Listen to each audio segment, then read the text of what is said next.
सभी को नमस्कार प्यारे बच्चों, एक बार पुनः स्वागत है आपका हमारी यूट्यूब चैनल पर। तो डियर स्टूडेंट, इस वीडियो में हम अध्ययन करेंगे कक्षा 6 की हमारा राजस्थान जो है पाठ्य पुस्तक है, इसके अध्याय संख्या 5 आज़ादी से पूर्व सरकार का स्वरूप।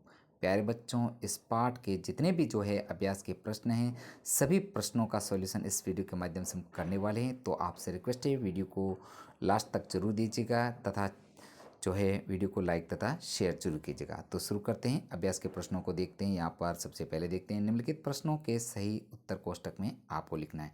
यहाँ पर 1 नंबर प्रश्न दे रखा है, सेना को वेतन देने तथा सेना संबंधी अन्य कार्यों की जिम्मेदारी होती है। सही उत्तर होगा स बख्शी की। नेक्स्ट है 2 नंबर प्रश्न, राजस्थान के प्रथम निर्वाचित मुख्यमंत्री थे। सही उत्तर होगा ब टीकाराम पालीवाल। नेक्स्ट आगे बढ़ते हैं, स्तंभ अ का स्तंभ ब से आपको मिलान करना है। तो यहाँ पर प्रिय विद्यार्थियों, स्तंभ अ का स्तंभ ब से मिलान करना है। तो यहाँ पर इसके उत्तर के रूप में आपको मिलान करके देखा गया है।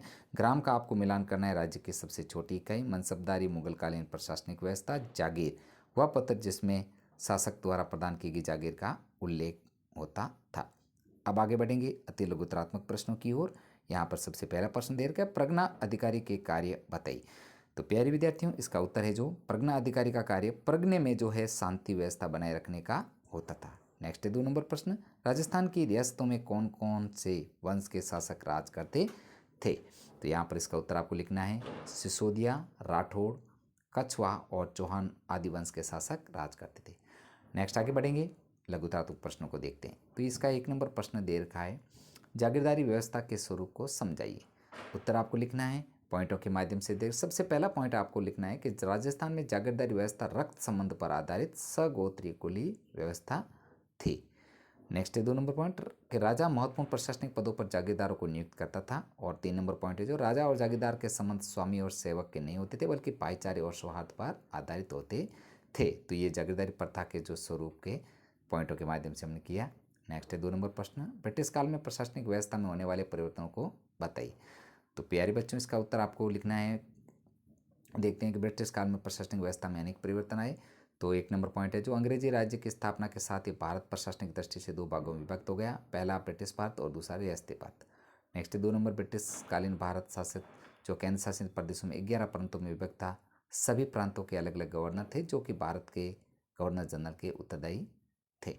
नेक्स्ट 3 नंबर पॉइंट, 1857 की क्रांति के बाद भारत का शासन इंग्लैंड के ताज तथा संसद के सीधे नियंत्रण में आ गया। और पॉइंट नंबर 4 है जो ब्रिटिश शासन द्वारा सरकार द्वारा विभिन्न अधिनियम पारित करके भारत का शासन संचालित किया जाने लगा। नेक्स्ट है 5 नंबर पॉइंट, 1935 जो है का भारत सरकार अधिनियम 1 अप्रैल 1937 में लागू हुआ। अजमेर मेरवाड़ा के शासन को विदेश एवं राजनीतिक विभाग के स्थान पर भारत सरकार के गृह विभाग के अंतर्गत लाया गया। इससे इस क्षेत्र के सभी कानून अब संघीय कार्यपालिका द्वारा बनाए जाने लगे। नेक्स्ट प्रिय बच्चों, निबंधात्मक प्रश्नों को देखते हैं। इसका 1 नंबर प्रश्न दे रखा है कि राजस्थान के से पूर्व राजस्थान की स्वतंत्र से पूर्व राजस्थान की जागीरदारी व्यवस्था पर एक लेख लिखना है आपको। तो इसका उत्तर आपको है जो स्वतंत्र से पूर्व राजस्थान में जागीरदारी व्यवस्था स्वतंत्रता से पूर्व मध्यकाल का राजस्थान का संपूर्ण शासन तंत्र राजा और जागीरदारी व्यवस्था पर आधारित था। राजस्थान की जागीरदारी व्यवस्था रक्त संबंध या कुलीय भावना पर आधारित प्रशासनिक और सैनिक व्यवस्था थी। राजस्थान की जागीरदारी व्यवस्था में राजा की मृत्यु के बाद उसका बड़ा बेटा राजा बनता था। राजा अपने छोटे भाइयों का जीवन यापन के लिए भूमि आवंटित करता। भाई बंधु को दी गई इस भूमि का स्वामी जागीरदार कहलाता था। जागीरदार का कार्य उस जागीर की सुरक्षा एवं उसका संचालन था। बाद के समय में योग्यता के आधार पर जागीरें प्रदान की जाने लगी। महत्वपूर्ण प्रशासनिक पदों पर जागीरदारों को नियुक्त किया जाता था। राजा और जागीरदार के संबंध भाईचारे या सौहार्द पर आश्रित होते थे। मुगल काल में शासकों की जागीरदारों पर निर्भरता कम हो गई थी। नेक्स्ट आगे बढ़ेंगे। तो वीडियो इतना तक ही था, इतने ही प्रश्न थे जिसका सॉल्यूशन हमने कर दिया। प्रिय विद्यार्थियों, इस वीडियो में हमने जो कक्षा 6 की हमारा राजस्थान पाठ्य पुस्तक है, इसका जो अध्याय 5 आज़ादी से पूर्व सरकार का स्वरूप, इस चैप्टर का संपूर्ण सॉल्यूशन हमने इस वीडियो में किया है। प्यारे विद्यार्थियों, आपसे पुनः रिक्वेस्ट करते हैं कि वीडियो को लाइक तथा शेयर जरूर कीजिएगा। और हाँ, अगर आपको कक्षा 6 के हमारा राजस्थान पाठ्य पुस्तक के संपूर्ण पाठों का सॉल्यूशन एक साथ चाहिए तो चैनल की प्लेलिस्ट बनी हुई, वहाँ पर जाकर के आप उसका अध्यापन एक साथ भी कर सकते हैं। प्रिय विद्यार्थियों, मिलते हैं अगले चैप्टर के साथ में। धन्यवाद।